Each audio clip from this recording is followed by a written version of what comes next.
अमेरिकी सदर Donald Trump ने सऊदी वली अहद शहजादा मोहम्मद बिन सलमान को एक अजीम और बेमिसाल शख्सियत करार दिया। ट्रंप का कहना था कि वो शहजादा मोहम्मद बिन सलमान को बहुत पसंद करते हैं क्योंकि वो सख्त मेहनत करते हैं। ट्रंप ने कहा कि ऐसा लगता नहीं कि शहजादा मोहम्मद बिन सलमान रात को सोते होंगे, वो रात में भी सिर्फ अपने मुल्क की तरक्की के बारे में सोचते होंगे।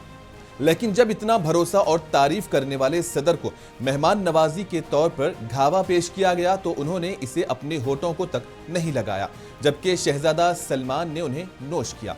जबकि कई सिक्योरिटी और जांच के मराहिल से गुजरने के बाद ही हुक्मरानों तक खाने पीने की अशिया पहुंचती हैं। मतलब शहजादा सलमान की तारीफ करने वाले ट्रंप को शायद सऊदी फूड सिक्योरिटी पर भरोसा नहीं है, या फिर शहजादे सलमान की अमेरिका और सऊदी अरब के दरमियान 142 अरब डॉलर के दिफाई मुआहदों पर दस्तखत के लिए ये खुशामद की जा रही थी।